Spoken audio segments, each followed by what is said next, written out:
মাদ্রাসায় 1 লাখ টাকা দিবেন, লক্ষ লক্ষ টাকা দিবেন, বক্তারা চিৎকার করে বলবেন কে আছেন আল্লাহর বান্দা 1 লাখ টাকার প্রথম দাতা, প্রথম জান্নাতি। 1000 বার যদি বলে প্রথম জান্নাতি, তারপরেও ইচ্ছাকৃত নামাজ ছাড়া ব্যক্তি, ইচ্ছাকৃত রোজা নষ্ট করা ব্যক্তি, টাকা থাকতে হজ না করা ব্যক্তি, ঘরে টাকা ভরে দিয়ে যাকাত না দেওয়া ব্যক্তি জান্নাতে যেতে পারে না, জান্নাতে যেতে পারে না, জান্নাতে যেতে পারে না। তাহলে লাভটা আসলে ব্যাপারটা কি? প্রতিদিন নেকি করবেন, প্রতিদিন 2টো করে ভিখারি বাড়িতে খাওয়াবেন, প্রতিদিন প্রতিবেশীর সহযোগিতা করবেন, পাড়ার একটা ছেলেকে ধরে তাকে 10 টাকা দিয়ে স্কুলে পাঠাবেন, এতিম সন্তানের দেখাশোনা করবেন, এতে নেকির গাদা লেগে যাবে, কিন্তু জান্নাত পাবেন না। তাহলে জান্নাত পেতে গেলে কি করতে হবে? আল্লাহ যদি কাউকে দেয় আলাদা কথা, কিন্তু পাওয়ার একটা গুরুত্বপূর্ণ জিনিস আছে, ওইখান থেকে বেরিয়ে আসলে কোনো সুযোগ নাই। কি সেটা জানেন? 1 নম্বর লা ইলাহা ইল্লাল্লাহ। 1 নম্বর কি? লা ইলাহা ইল্লাল্লাহ মুহাম্মাদুর রাসূলুল্লাহ। এই অ্যাডমিশন কার্ড, ঢোকার এন্টারিং কার্ড আপনাকে আগে সঞ্চয় করতে হবে। 1 নম্বর, রমজান মাসে রোজা রেখে ইফতার করে নেকি পেতে গেলে মান সামা রমাদানা ঈমানাও ওয়া ইহতিসাবান গুফিরা লাহু মা তাকদ্দামা মিন যামবিহি। হাদিসের মধ্যে এসেছে রমজান মাসে যারা রোজা রাখবে ঈমানের অবস্থায়, নেকির আশায় আল্লাহ তাআলা তার গুনাহ মাফ করবেন ঈমানের অবস্থায়। অর্থাৎ রমজান মাসের একটা রোজার নেকি পেতে হলে লা ইলাহা ইল্লাল্লাহ মুহাম্মাদুর রাসূলুল্লাহ এই লাইনটা লাগবে। পৃথিবীর কোন নেতা, পৃথিবীর কোন খাতা, পৃথিবীর কোন টাকা, পৃথিবীর কোন ক্ষমতা আপনাকে একটা নেকিও এনে দিতে পারবে না যদি আপনি হিন্দু হন, যদি আপনি খ্রিস্টান হন, যদি আপনি জৈন হন, যদি আপনি বৌদ্ধ হন, পৃথিবীর অন্য ধর্মমত পোষণকারী কোন একজন মানুষ যদি আপনি হন, সারা বছর যদি রোজা রাখেন একটা নেকিও পাবেন না।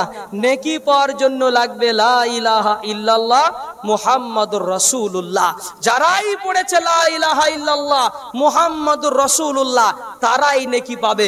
হোক সে মৌলভী সাহেব, হোক সে মসজিদের ইমাম সাহেব, হোক সে গাঁজাখোর, হোক সে মদখোর, মাতালও যদি সকালবেলায় মাদ্রাসায় 10 টাকা দান করে, টুকটুকি চালানো টাকা, শশা বিক্রি করা টাকা, বেগুন বিক্রি করা টাকাতে মাতালও যদি সকালে 50 টাকা দান করে, মাতালেরও নেকি হবে যদি বলে লা ইলাহা ইল্লাল্লাহ মুহাম্মাদুর রাসূলুল্লাহ। বলেন সুবহানাল্লাহ।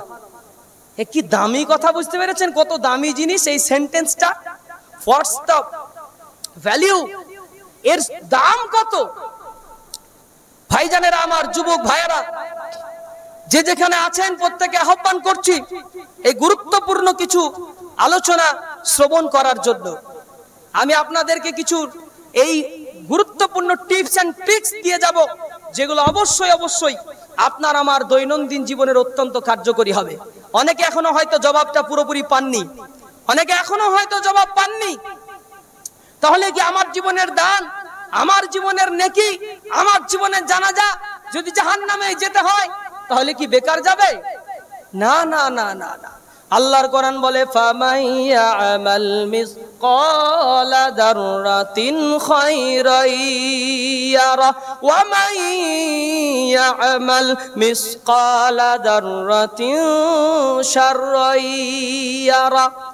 আল্লাহ পাক রব্বুল আলামিন কোরআনুল কারীমের মধ্যে জানায়া দেন, ও ভাইজানে আমার, আব্বা জানেরা, শুনে রেখে দেন, যদি জীবনে একটা নেকিও যদি করে থাকেন, একজন গরিব মানুষকেও যদি খেতে দিয়ে থাকেন, একটা টুপি যদি কিনে দেন, জুতা কিনে দেন, রাস্তা থেকে ওঠার সময় রাস্তায় যেতে যেতে যদি একটা পেরেক দেখতে পান, একটা কাটা পড়ে থাকা দেখতে পান, মার দিয়ে যাওয়ার সময় যদি একটা কাটা যুক্ত ডাল দেখতে পান, ও ভাইজানেরা আমার, আব্বা জানেরা, খেয়াল করে শুনে রেখে দেন, একটা একটা কাটাও যদি দেখতে পান, ওটা তুলে যদি সাইড করে দেন, আমল নামায় নেকি তুলে দেওয়া হবে, এমন নেকিও আপনাকে দেওয়া হবে।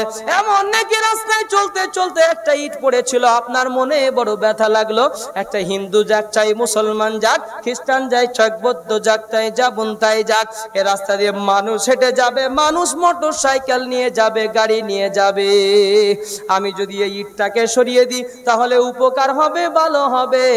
কিয়ামতের দিনে আল্লাহ পাক বলেন এই মানুষটাকে ঈমানদার হিসাবে, মুসলমান হিসেবে তোলা হবে, মুসলমান হিসেবে তোলা হবে, নেকি দেওয়া হবে, উপকার হবে, লাভ হয়ে যাবে। 10 টাকা দান করলেও নেকি পাবে। কেমন নেকি পাবে? হাদিসের বর্ণনা, কেউ যদি 100 টাকা, 20 টাকা, 50 টাকা দান করে, দান করার সঙ্গে সঙ্গে ফাঁকা জান্নাত, আপনার যে জান্নাতটা পাবেন, বহু খালি জায়গা পড়ে আছে, ওই খালি জায়গাতে আল্লাহ তাআলা একটা গাছ লাগিয়ে দেবেন। ওই গাছটা কত বড় হবে জানেন? ওই গাছটা হবে আপনার, একটা গাছ হবে, ওই গাছের তলা দিয়ে যদি একটা ঘোড়া 40 বছর ধরে চলে যায়, 40টা বছর কেটে যাবে, 40 বছর ধরে যদি একটা বুলেটের গতি, বুলেট যত দ্রুত গতি চলতে পারে, ওইরকম দ্রুত গতি সম্পন্ন একটা ঘোড়া যদি আপনার ওই গাছের তলা দিয়ে চলতে থাকে, দৌড়াতে থাকে, 40টা বছর ফুরিয়ে যাবে, কিন্তু আপনার 10 টাকা দান করা গাছের ছায়া ফুরাবে না। বলেন সুবহানাল্লাহ।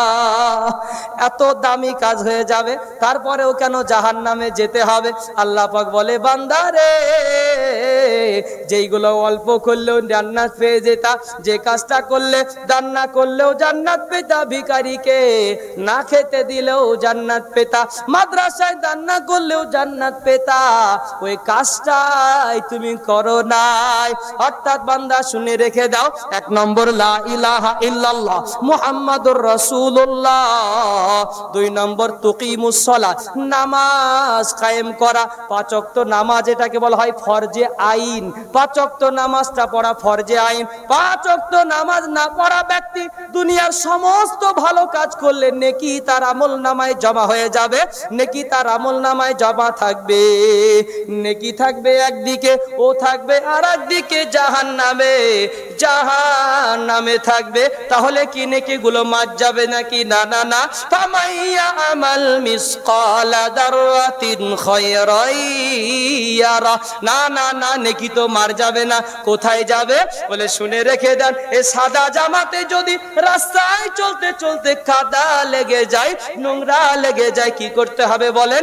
বাড়িতে খুলে দেওয়ার পরে আগামী কালকে পরার আগে এটা আবার সারে ডুবিয়ে দিতে হবে। আপনার বালতিতে ডুবানোর পরে বালতিতে দিয়ে সার দিয়ে ভালো করে ওটাকে ভিতরে ডুবিয়ে ভিজিয়ে রাখতে হবে। ভিজিয়ে রাখার পরে তুলে ওই জামাটাকে খুঁচে খুঁচে পরিষ্কার করতে হবে। ওই রকম যারা নামাজ পড়ে না, বডিতে কাদা লেগে যাওয়ার মতো, নোংরা লেগে যায়, নাপাত লেগে যায়, পাপ লেগে যায়, ওই রকম যারা রোজা করে না, এই বডিটা দেখতে যেন বেচ্ছিরি লাগে, খারাপ লাগে। ওই মানুষটা যার টাকা আছে অথচ জাকাত দেয় না, বলে কেমন করে টাকাটা নষ্ট হয় জানো? বলে এক হাঁড়ি বিরিয়ানি, এক হাঁড়ি বিরিয়ানিতে যদি তুমি 25 গ্রাম যদি তুমি কেরোসিন ঢেলে দাও, 25 গ্রাম কেরোসিন ঢেলে দিলে যেমন 1 হাঁড়ি বিরিয়ানি খাওয়ার যোগ্য হয় না, তেমনি 1 লাখ টাকার মধ্যে 2,500 টাকা এতিম মিসকিনের টাকা। ওই 2,500 টাকা বের করে না দেওয়া পর্যন্ত ওই 1 লাখ টাকাও শুদ্ধ হয় না। কথা কি বুঝতে পারছেন কি পারছেন না? একদম পরিষ্কার করে বলি, ওই জাকাত না দেওয়া ব্যক্তিটা যেমন বডিতে নোংরা লেগে জামা কাপড় খুঁজে খুঁজে পরিষ্কার করতে হয়, ওই জাকাত না দেওয়া পার্টিকে ওই নামাজ না পড়া, ইচ্ছাকৃত নামাজ নষ্ট করা বান্দা এখনো তওবা করে নাই, আল্লাহর কাছে বলে নাই, Allah please excuse me, Allah please pardon me, Allah please forgive me, Allah ও আল্লাহ আমাকে ক্ষমা করে দাও, মাফ করে দাও। চিৎকার করে বলবে, আল্লাহ এতদিন জীবনে যা করেছি করেছি, আর করব না, আস্তাগফিরুল্লাহ আস্তাগফিরুল্লাহ।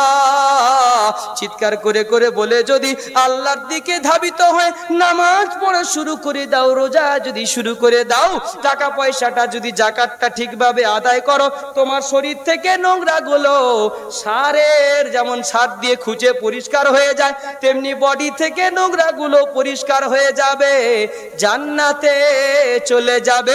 যদি তুমি ওটা মরার আগে করতে পারো, আর মরার আগে যদি না করতে পারো, এই নোংরা নিয়ে যেতে হবে, এই বডিতে নোংরা নিয়ে যেতে হবে। কিয়ামতের দিনে আল্লাহর সামনে দাঁড়াবে, নোংরা বডিটা হনুমানের মতো চেহারা, ওই বাঁদরের মতো চেহারা হবে। আল্লাহ বলে এই চেহারা তো জান্নাতে যাবে না, এই চেহারাকে জান্নাতে দিতে গেলে একে সারের মতো বালতিতে ডুবিয়ে পানি বের করার পরে এ জামা যেমন খুঁচে খুঁচে পরিষ্কার করতে হয়, ওই রকম জাহান্নামের ভিতরে একে খুঁচে খুঁচে পরিষ্কার করার পরে জান্নাতে দেওয়া হবে। কথা বুঝতে পারছেন তো? হ্যাঁ না বুঝতে পারছেন না? হ্যাঁ না না? এই জন্য আমরা জান্নাত পাবো না ডাইরেক্ট। জান্নাত পাবো কিন্তু ডাইরেক্ট পাবো না, আগে মার পরে জান্নাত। আর যদি তওবা করে পরিষ্কার হয়ে ফ্রেশ করে যেতে পারেন আলহামদুলিল্লাহ। ফ্রেশ না হলে বিরাট সমস্যা। পরিবর্তন আমাদের অত্যন্ত জরুরি। ভাইরা আমার, আব্বা জানেরা, আমরা জীবনে কি শিখলাম, কি শিখেছি, আমরা কতটুকু শিক্ষা অর্জন করেছেন যে ইসলাম আপনার কাছে ভালো লাগবে? কেন স্কুলের সাবজেক্ট বিজ্ঞানটা ভালো লেগেছে, কোরআন ভালো লাগেনি? কেন? আমি ছাত্রদেরকে বলতে চাইছি, the students, I call the students, কেন, why are you not interested in the Holy Quran? কোরআন কি বিজ্ঞান শিখায় না? Why do you not recite, do you not read the history of the Prophet Muhammad sallallahu alaihi wasallam? Oh, the students, আমি ছাত্রদেরকে বলছি, কেন পৃথিবীর মিথ্যা, বানর থেকে মানুষ হওয়া, নেজ কেটে পড়ে যাওয়া, এ গল্প পড়তে ভালো লাগে, মুহাম্মদ সাল্লাল্লাহু আলাইহি সাল্লামের হিস্টরিটা কেন পড়তে ভালো লাগে না? ডাকেন রওশননগরের 100 ছেলে, প্রমাণ করে দেখান জীবনে একদিন বিশ্ব নবীর জীবনীটা গোড়া থেকে শেষ পর্যন্ত পড়েছে। ওই ছেলেটা উচ্চ মাধ্যমিক পাশ করলে জানেন 6টা করে সাবজেক্ট যদি ধরি 12 বছরে 72টা সাবজেক্ট পড়তে পেরেছে, একটা নবীজির জীবনী পড়তে পারেনি। কি দিয়ে মানুষ করবেন ওকে আপনি? কি দিয়ে মানুষ করবেন? কি দিয়ে বিজ্ঞান শিখাবেন? ভাইরা আমার, অনেক বিজ্ঞানের স্টুডেন্ট, ম্যাথের স্টুডেন্ট, সায়েন্সের স্টুডেন্ট, আমি আপনাদেরকে বলতে চাই, শুধু বিজ্ঞান ক্লাস 9 10 নয়, বিজ্ঞান পড়তে পড়তে যদি বিজ্ঞানী হয়ে যাও, গবেষণার ভিতরে থেকেও যদি তোমার জীবনটা কাটাও, চুল দাড়ি যদি 4 হাত করে লম্বা করে ফেলো, তারপরে আমার নবীর মতো এত বেশি বিজ্ঞান তুমি জীবনেও শিখতে পারবে না। প্রমাণ করে দিতে পারি, তোমার বিজ্ঞান যেদিন বলে মাথায় হেলমেট দিয়ে ঘুরলে উপকার হবে, রৌদ্র লাগবে না, ক্ষতি হবে না, আমার নবী 1500 বছর আগে বলেছেন মাথায় টুপি দিতে হবে, মাথায় পাগড়ি দিতে হবে, অসুবিধা হবে না। তোমার বিজ্ঞান 1500 বছর পরে বলেছে হাঁটুর গিরার উপরে, টাকনুর উপরে প্যান্ট পরলে একটা রোগ, ক্যান্সার থেকে বাঁচা যাবে। আমার নবীর এটা বলেছেন, শুধু তাই নয়, আমার নবীর জীবনের প্রতিদিনের আমল ছিল। বলেন সুবহানাল্লাহ। কোথায় আছেন আপনি? কোথায় তোমার বিজ্ঞানী? যেটা তোমার বিজ্ঞান 1000 বছরে তৈরি করে দেখায়, সেটা আমার নবীজির একটা মিনিটের চুটকি ছিল, প্রতিদিনের আমল ছিল। তুমি যা দিয়ে পৃথিবীর প্রমাণ করবে, তাই আমার ইসলাম আগেই প্রমাণ করে দিয়েছে। এই হচ্ছে কোরআন। আল্লাহর কোরআন বলে, ওয়াল ইয়াসিন ওয়াল কুরআনিল হাকিম। Yasin, there is no meaning here. Allah subhanahu wa ta'ala, only Allah subhanahu wa ta'ala knows the meaning. ইয়াসিনের মানে একমাত্র আল্লাহ জানেন। ওয়াল কুরআনিল হাকিম, and the Holy Quran is totally scientific, এবং এই কোরআন পুরো বিজ্ঞান দিয়ে ভরপুর করা। কোরআনের প্রায় 1000 আয়াত এমন আছে যা বিজ্ঞান দিয়ে ভরপুর করা। ভাইরা আমার, আব্বা জানেরা আমার, বন্ধুরে আমার, আমার নবীর চলার জীবনের প্রতিটা মুহূর্তে শুধু বিজ্ঞান বিজ্ঞান বিজ্ঞান। আমি আপনাদের কাছে বেশি কিছু ঘটনা কাহিনী আমি হয়তো শোনাতে পারবো না, তবে দুটো একটা মাথায় নলেজ এতটুকু দিয়ে যেতে পারি।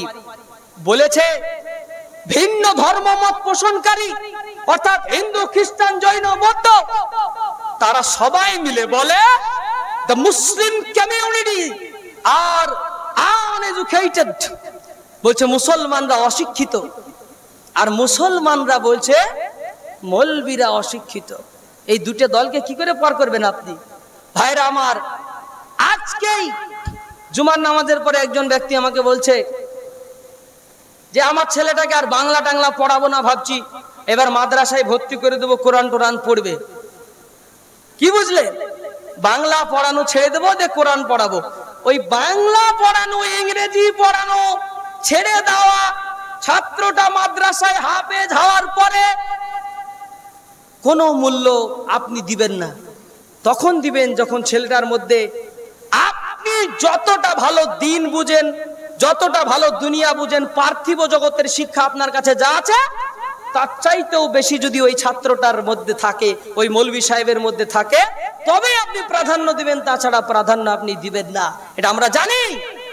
ভাইরা আমার, আব্বা জানেরা, মাদ্রাসায় আমি চন্দ্রহাট মাদ্রাসার শিক্ষক, আমি পড়াই। আমার এক ছাত্র আসার পরে আমাকে বলছে যে হুজুর, আমি সবসময় কোরআন হাদিসের পড়াগুলো রেডি করতে গিয়ে, ক্লাসের পড়া রেডি করতে গিয়ে, আপনার ক্লাসের পড়া আমি ওখানে উর্দু, আরবিক সেগুলো তো পড়াই, তার মধ্যে আমার স্পেশালি ওখানে আমার ইংরেজি ডিপার্টমেন্টের ক্লাস আছে, আমি ইংলিশ ডিপার্টমেন্টের পুরো হাফেজ ক্লাস আছে, মক্তবেও ক্লাস দেওয়া আছে, আলেমেও ক্লাস দেওয়া আছে, পড়ায়। তো সে ছেলেটার ক্লাস নাই, আমার কাছে আউটে পড়ে। আমি তাকে বললাম পড়া হয়নি কেন? বলছে এই পড়াগুলো রেডি করতে গিয়ে আমার পড়া হয়নি। আমি তাকে বললাম তুমি গ্রামার, আরবি গ্রামার পড়ো, আরবি গ্রামার পড়ছো, উর্দু ভালো করে পড়ো, কোরআনের তিলাওয়াত করছো, ভালো কিছু শিখছো, এগুলোকে তুমি কিসের জন্য করছো? আমি জিজ্ঞাসা করলাম মাদ্রাসার ছাত্র, অনেকেই হয়তো আপনারা এরকম বাবা আছেন যারা হয়তো মাদ্রাসায় পড়াচ্ছেন ছেলেদেরকে, অথবা মাদ্রাসায় পড়াবেন বলেও নিয়াত করেছেন, যারা আছেন আমি তাদেরকে বলছি। যুবক ওই ছেলেটা বলছে যে হুজুর, আমি এটা ভালো কাজ, সওয়াবের কাজ, আখেরাতের কাজ, দিনের কাজ, নেকির কাজ বলে আমি ভালো করে মেহনত করে এই পড়াটা করার চেষ্টা করছি, কিন্তু এই বাংলা ইংরেজিগুলো আমি সাধারণত এই জন্য সময় দিতে পারছি না। আমি তাকে জিজ্ঞেস করলাম স্কুলের বাংলা বইটা কোন একটা লেখকের বাংলা কবিতার বই অথবা গদ্যের বই অথবা ইংরেজি বই, এটা যদি পড়াশোনা তুমি মাদ্রাসায় বসে করো তাহলে তুমি নেকি পাবা কি পাবা না? সে বলে আমার জানা নাই, আমি কোনোদিন জীবনেও জানতাম না বাংলা বই পড়লেও নেকি পাওয়া যায়, আমার জানা ছিল না। আমি তাকে বললাম শোনো, বাংলা যদি সুন্দর করে পড়ো, স্কুলের মাস্টারমশাইয়ের সামনে যদি ভালো ভাষা বলতে পারো, স্কুলের মানুষের সামনে, জেনারেল মানুষের সঙ্গে, শিক্ষিত মানুষের সামনে সুন্দর ভাষায় যদি কথা বলতে পারো, এই ভাষাটা তোমাকে আগে শিখতে হবে, তবেই তোমার কথা মানুষে শুনবে, না হয় তোমার কথা শুনবে না।